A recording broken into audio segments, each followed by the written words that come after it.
When you come into the world, we take on the identity of those who are more powerful than us. What we're looking for is a kind of person who is looking for meaning. What's the meaning of life? Why am I here?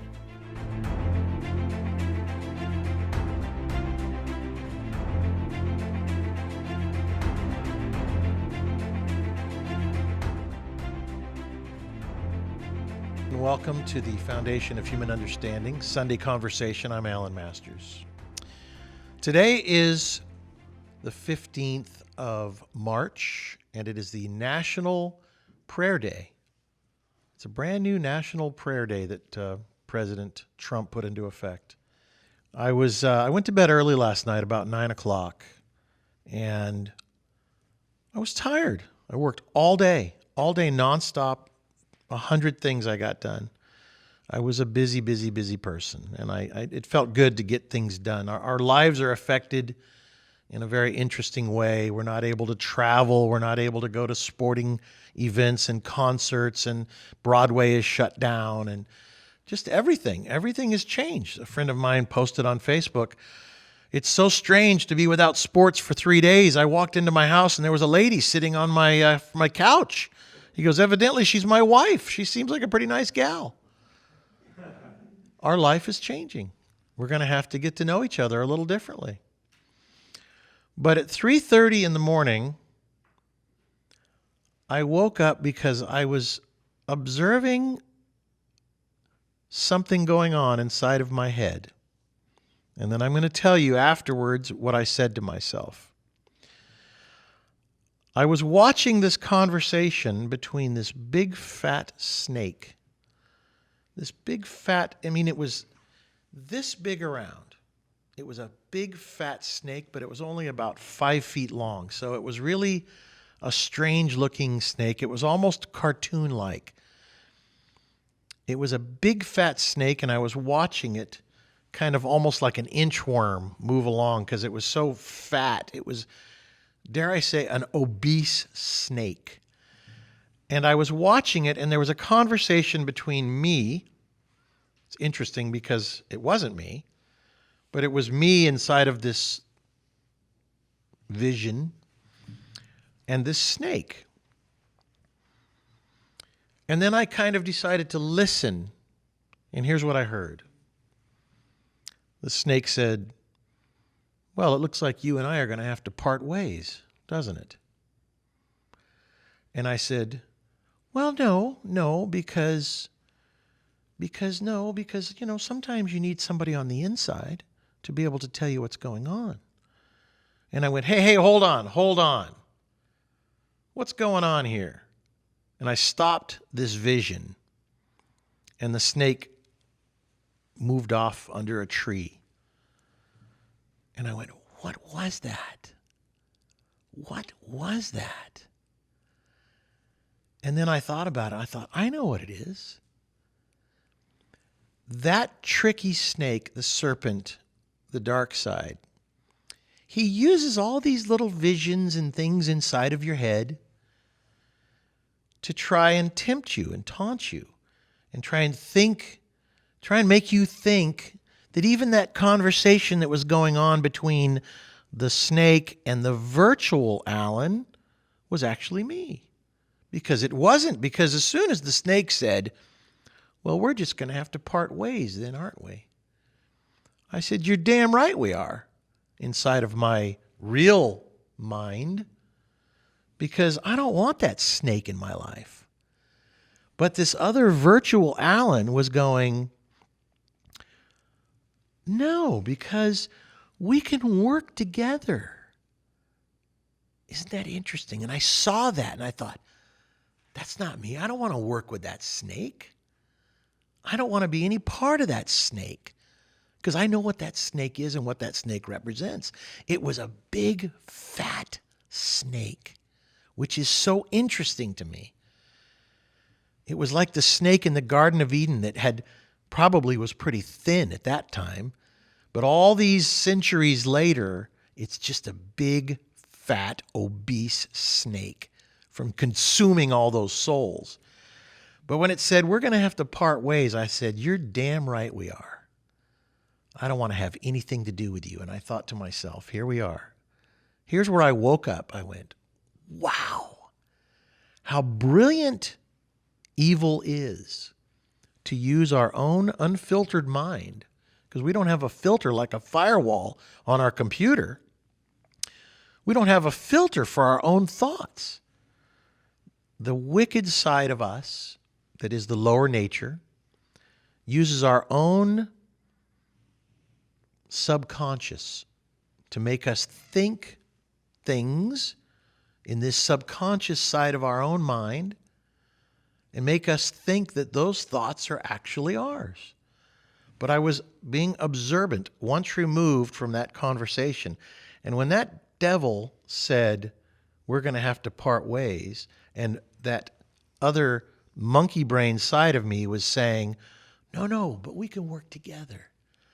I said the other day something to the effect of, you can't ever get rid of your evil side if you enjoy its company, right? And inside of us, there's a little devil that kind of we allow to live. We allow its space inside of us. Oh, he's not really that bad. It's kind of there. I'll just keep an eye on it. But that's not the way it should be. Out with you, devil. I thought to myself, wow, I really can't trust myself. And I can't, because I am a weak vessel. We all are weak vessels. Our own mind will play tricks on us, and the devil's domain is our mind. His garden is our mind. Our mind, in essence, is the tree of the fruit of the knowledge of good and evil, our mind, because we have no filter, and we take our lifetimes filling ourselves full of knowledge, full of perversion, full of everything, sights and sounds and smells and tastes and pleasures and pains. Our mind is that fertile ground that is seeded by life and by the devil. Seeded, and things are growing in there. My wife and I would go to movies, and to this very day, she doesn't like seeing perverted stuff, of which, us guys are like, oh, no. Move out of the way. Those are just boobs. Go on. And she's trying to cover my face. My wife doesn't want me looking at that. She doesn't want that being seeded into my mind. But we kind of like it. We kind of like that side of us is like, no, it's okay. It really won't hurt anything. You see how we entertain that dark side of ourselves? Gluttony, perversion of whatever kind, greed, whatever it might be. We leave a little of our lower nature alive at all times, no matter how close we get. No matter how close we get to good, it'll eventually grow back, just like the berry vines in your garden or the bamboo that you thought you got rid of. It stays underground until one day, there it is. The berry vines, you wipe out those berry bushes, 6 months later, you're standing there going, what's that? That berry bush? It was way underground. You can rototill it. It'll come back. That's that dark side inside of us. So today on our National Day of Prayer, I'm going to pray for myself and I'm going to pray for you, and we're going to pray together if you want to. But I read a few things. I got up very early and I thought to myself, I can't trust myself. I cannot trust myself. I need to constantly be asking God to give me the strength and the wisdom to understand. I do not trust my own mind. I trust in God inside of my heart, because my mind and my eyes will deceive me. I said it a while back. The devil says, who are you going to believe, me or your lying eyes? And it's so interesting because our eyes can lie to us. We don't think, no, these are my eyes. I know what I see. Yes, but a magician can trick you right in front of with a sleight of hand and cards are gone. You watch these amazing magicians and your eyes said, it's gone. And the guy goes, there it is. He pulls it out of his mouth, out of his ear, out of his rear end. It was never gone. It's sleight of hand. If you don't think the devil's good at sleight of hand and sleight of mind, you got another thing coming. So as I'm learning how to be more authentic, tapping into my inner Alan, the inner self, actually tapping into God inside of me and God's voice that will speak through me, I know that I don't know. I don't trust my own mind. I just move forward each day in faith. I have a couple fun things I want to read you out of this Bible. Because what I don't want to be is a hypocrite. I don't want to be a typical preacher. I don't want to be a typical minister. I don't want to give a typical sermon. I want to give a sermon from real life. I don't even like calling it a sermon. I want to give a talk. That's why we call it the Sunday Conversation. I want to have a conversation from real life. But then I read things and I think to myself, yeah. For instance, whatever your lips utter, you must be sure to do, because you made your vow freely to the Lord your God with your own mouth. So what I say now, I'm going to live. I told Sanjay F. Gupta, our video expert and the guy that has helped to make our movie that we're holding on to very tightly for just the right time. And you'll get to see that one of these days here soon.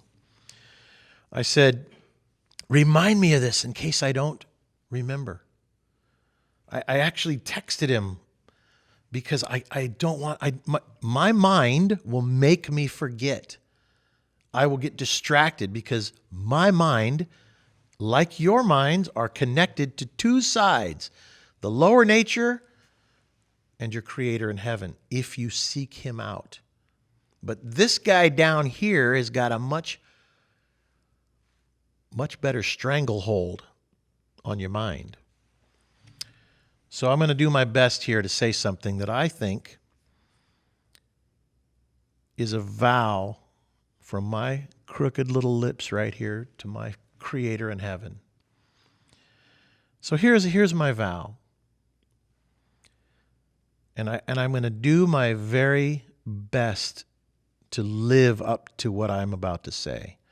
And I want all of you, I challenge all of you to try to live up to these words as well, because I believe that what I'm about to say is the way it is supposed to be. And I've said it before, this thing I want to say in front of it, which is your life should be your religion. Your food should be your medicine. I've heard that before, and I thought, your life should be your religion. That's an interesting thing. Has anybody heard that before? It's an interesting thing. If your life was your religion, well, if God is in your heart, then why couldn't your life be your religion? Because your spiritual self is a representation of God. So, I was thinking about Jesus. Jesus was God's son, which means that He's my relative because I'm one of God's children also. And I thought, imagine what it must have been like to be Jesus. Imagine that for a moment, that everything He did in His life is written in the pages of the Bibles that we read, and whether you're Mormon or whatever it is, or Christian or Catholic, every move that man made that had any value to it is written in the pages of history that we try to emulate to the best of our ability, don't we? No. No, we don't. But we should. So what I want to do is I want to try to live as if everything I do in my life is going to affect every single one of you and your family members and your children and your grandchildren throughout history for thousands of years. That's what Jesus had to do. Why shouldn't we try, why shouldn't we endeavor, lean into what if everything we did mattered to every human being on earth? Look at the coronavirus. Right now, they're saying, put a distance between you and people. Cough into your arm. Eat healthy. All these things, right? Well, these are all common sense things we should do anyway. You have a common cold, don't go to work and sneeze on people and do things. And it's just thoughtless people do that. But our whole world is plagued right now with this coronavirus. And we're all having a chance to think about how can we be different? So I vow with my lips to try to live. I hate the word try because always is an excuse behind that word. I vow with my lips to live as if everything I do in my life affects every one of you and your families for the rest of my life and the rest of eternity, as if it will be written into a book that people will look at and say, WWJD, what would Jesus do? Haven't you ever thought about what would Jesus do in a moment? Isn't that trying to live the way Jesus would? It's in your heart. If you yearn for that kind of faith and that kind of connection with God in heaven through his Son, Jesus Christ, why shouldn't we be able to live that way?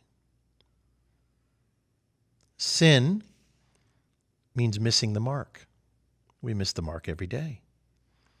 It says here, do not bring sin upon the land the Lord your God has given you as an inheritance. We've all inherited this world that we have, and we have been bad shepherds. Bad shepherds. We need to be good shepherds. Good shepherds. I've been a bad shepherd, but I can be a good shepherd. I can be, and I actually have been. It's interesting. I have the little dream about this fat snake. That snake was talking to me, wanting me to invite him to stay. I do not invite you to stay, snake. To hell with you. Get out of my life. He knows it. He's hearing me say this. He's not happy about it, but he's not welcome. And you need to look at life like that too. I don't want to entertain the dark thoughts, the dirty thoughts, the greedy thoughts, whatever it is. I want to entertain my Creator inside of my heart. And so should you. God gave us these pretty darn simple commandments. And if you follow them, life is not really all that difficult. I'm going to read something here for you. The Lord your God commands you this day. Commands you. He doesn't ask. He doesn't like, hey, go over there and do that. He commands you. I think that's just great because if I have an obedient dog and I command that dog to sit, the dog doesn't ask questions. He just sits. I want to be obedient like that because if I am, I'm going to tell you there's a reward. Watch this. The Lord your God commands you this day to follow these decrees and laws. Carefully observe them with all your heart and with all your soul. That makes perfect sense to me, doesn't it to you? Pretty simple stuff. That you will keep his decrees, commands, and laws. That you will listen to him. And the Lord has declared this day that you are his people, his treasured possession, and he has promised, and that you are to keep all his commandments. He has declared that he will set you in praise, fame, and honor you above all the nations that he has made, and that you will be the people holy in the Lord your God as promised. Okay, so and I'm reading this because then, interestingly over here, so in other words, pretty simple, obey the commandments, right? And I'm not going to read them because you guys should read them and know them. And blessings for obedience. This stuff is so awesome. And it's stuff that we've all read. This is stuff that we all know, but it's good to hear it. Today is our day of national prayer, and we need to kind of look at our origins and sometimes hit the reboot button and rethink things a little bit. If you fully obey the Lord, your God, and carefully follow his commandments, the Lord your God will set you high above the nations of earth. All these blessings will come on you and accompany you if you obey the Lord your God. I kind of like that. I don't like living in misery. There's just so much misery. I want to live like that. If all I have to do is obey the commandments, and I will be set in a good place in my Creator's eyes, listen to this. This is what's fun here, because I've been living this lately and it's been happening to me. Not the way that I want it to, the way that he wants it to. You will be blessed in the city and blessed in the country. The fruit of your womb will be blessed, and the crops of your land, and the young of your livestock, the calves of your herds, and the lambs of your flocks. Your baskets and your kneading trough will be blessed. You will be blessed when you come in, and you will be blessed when you go out. The Lord will grant that your enemies who rise up against you will be defeated before you. They will come at you from one direction, but flee in seven. Now that's pretty cool. If you keep the commandments of the Lord your God and walk in obedience to him, then the people of the earth will see you, that you are called by the name of the Lord. They will fear you. The Lord will grant you abundance. Right? I mean, this is all pretty basic stuff. I want that. But I need to be obedient. If I rely on myself and that little fat snake, he's going to pull me away from that obedience. Now, what if you're not obedient? What happens to your sorry carcass? You ready for this? And it says your carcass. That's why I said that. If you're not obedient to these things, you get what most of us already have. The Lord will cause you to be defeated before your enemies. You will come to them from one direction, and you will flee from them in seven. Opposite of what it said down there. This is too crazy. Your carcass, which I think is just funny, your carcass will be food for the birds and the wild animals, and there will be no one to frighten them away, because all your allies that you had when you were being obedient, they're not there. The Lord will afflict you with boils of Egypt and with tumors, festering sores that itch.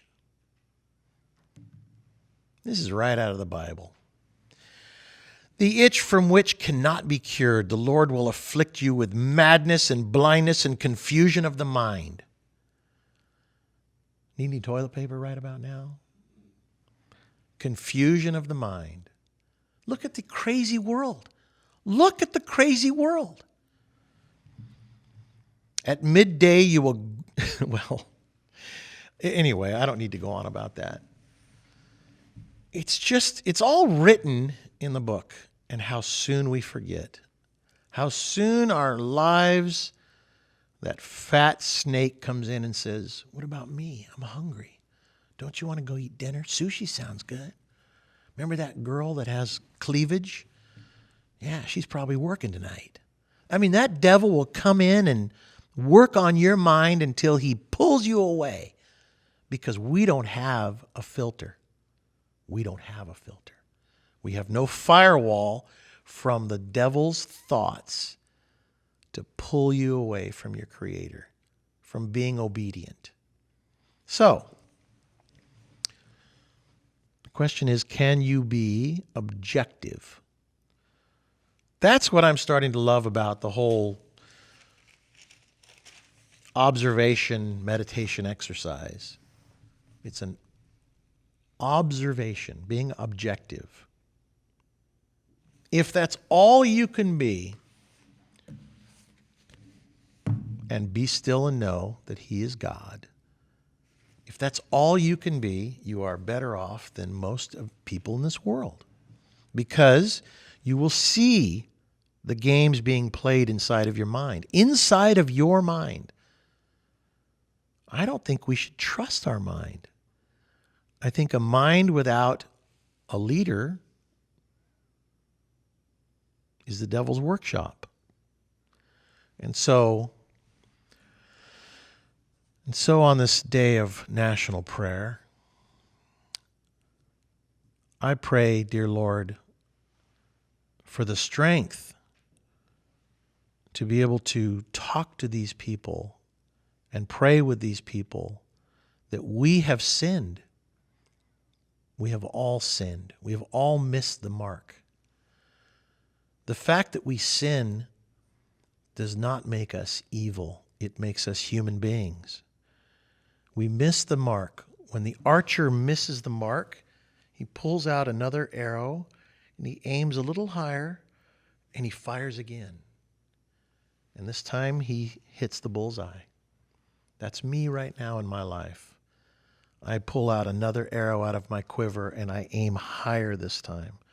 I want you to aim higher in your lives. I want you to make a vow in your heart to try to be like Jesus. Don't try, do. It's not hard. We just need to be obedient. We need to be observant and cautious of our own mind. This morning I woke up at 3:30. I went and I looked through the Bible a little bit, hoping I would get a few little things, and I thought, it's all right there. Any page, open any page, and there it is. Judgment on Jerusalem's sins. I mean, you could just read that page and you could just take it right in your heart and go, yeah. All it boils down to is that you must agree. You must agree with what comes, the truth and the love that comes out of the message that's in the Bible. The Bible is a bit of a roadmap, and everything is digital now, so now you can even, get the Bible on digital, but it's just to help you that day, because tomorrow's going to come and you're going to get lost again. You're going to miss the mark again, but you don't go to hell. You don't go to hell for living your life each day, missing the mark each day, and having to pick yourself up by your bootstraps and go, darn it, I need your help. I really need your help today. It's when we judge ourselves and we start listening to the fat snake, and we start doubting and we start feeling that there's no hope. The devil wants you to feel like there's no hope. There is hope. There's hope every second of every day.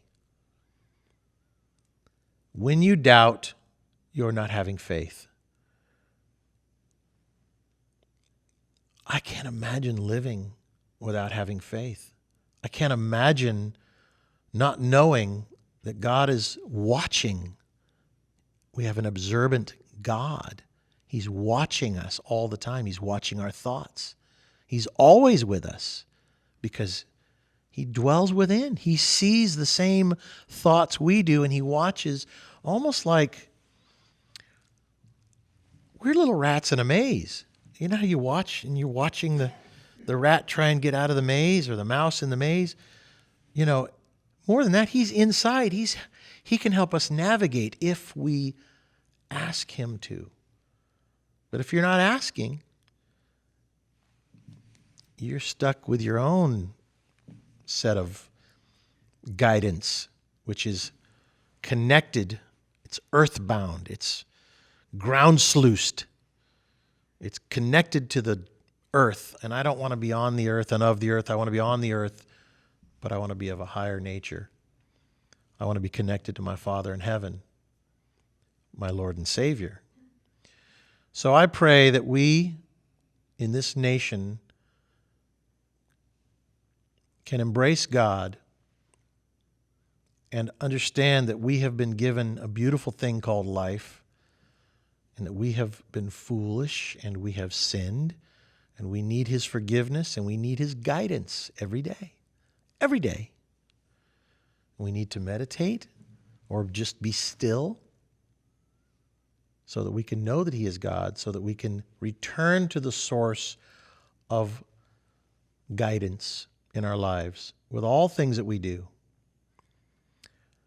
And remember that if you felt like everything you did would end up in a book like this, that people could say, what would Alan do? What would Roy Masters do? What would Jesus do?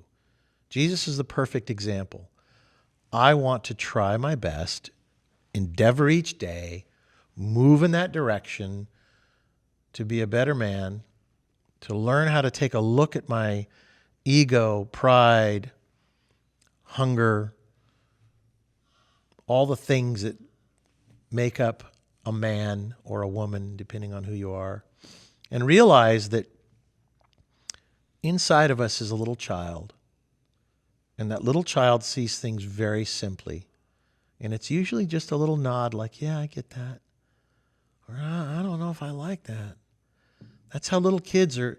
You watch little kids, if you put them in a scenario where there's adults doing things, if you watch their faces, they'll go, I don't get it. I don't understand that. Like I saw something on Facebook, and it was Biden, how Biden touches all these people, and he touches these little girls, and all these little kids, if you look at their faces, they're like, ew, don't. Stop it. Ew. One little girl actually did this to him. And I thought to myself, little children's reactions are so simple, they're so honest, they're so sweet. We've forgotten, because your first kind of intuitive reaction to something is really that gut feeling that you get about something. I don't like that. I don't want to go there. Or, yeah, that way. I remember as a little kid, my navigation system was so good, and it still is. I feel when I go somewhere, I went to Germany one time, and I thought, I'm just going to go for a drive. And this was before navigation systems were readily available, about 25 years ago. And I just went for a drive. I drove all over. I just would turn at random. And I ended up at finally I got hungry at a smorgasbord. I know what a smorgasbord is, but there was nobody there that spoke English. So I kind of acted like I was deaf. And so when it got to the point where I didn't know what she was saying, I said, deaf and dumb. Can't speak, can't hear. So all of a sudden, the whole thing changed to more like a little child. The woman that was going to offer me gravy on the food I got, I didn't know what she was, nichnach, mruchnach. I don't know what that means. She all of a sudden, when I went, she turned into this sweet woman, and she was just simply dipped into the gravy, and you want some gravy? Without saying anything. And I went, that'll work. There's a communication. There's a communication of spirit. The problem is that we put on this big fat suit of life, and our spirits don't communicate anymore. We've forgotten how to be children. You see little kids in a park. They're like, hey, you want to play? Yeah. Because there's no judgment. There's no nothing. Black, white, green, yellow, purple. It doesn't matter. You got purple hair. Yeah, my mom did that. Cool, let's go play. It just doesn't matter. There's no judgment. It's innocence. We got to get back to the innocence. We judge each other so quickly. Oh, look at that. Look at this. A mustache. Look at that. Weird hair. Weird earrings. I don't know. Necklace. Oh, necklace with a cross. Oh, probably a one of the fake Christian. Your brain is going and going, and shut it up. Stop the noise. Back off of it. If you're in your head and you're in that thought whirlpool that's spiraling downward, what kind of life are you really living? We got to get back to innocence. This book says so. We got to know that when we're praying, we're talking to God, and when we're meditating, we're listening. Be still and know that He is God. So I pray for me, I pray for all of us, that we can all return to being children. We can live life more simply. Live life as if everything mattered, everything, for all of each other's families. Imagine that. Imagine that for a moment. If everything you did, God was watching. Well, He is. And if everything you do in your life was done with love, with kindness, without that filter of judgment, like a child, life would be wonderful. This world would be a different place. And I do believe that God has given us this time to really think about these things while this virus is going around. This kind of reminds me of Passover. And if you ever saw the Ten Commandments and the green smoke was making its way through the town, and they were, whoa, whoa, whoa. People are dying over here and over there, the firstborn. In this case, it's the weak. And Moses says, close the door. Don't look upon it.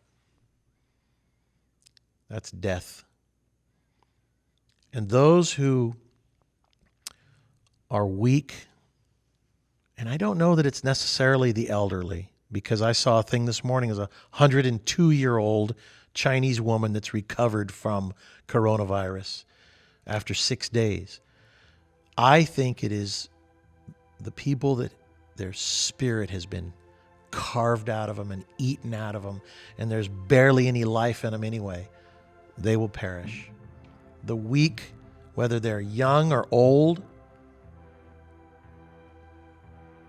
the ones who haven't lived the life they should, or that they're ill from whatever reason, I don't know. It's not up to me to know. But it's kind of a brand new Passover. And you better hope that this one passes you by. You better start living today more like Christ, and maybe it'll pass you by. I say this prayer in the name of Jesus Christ. Amen. Thank you.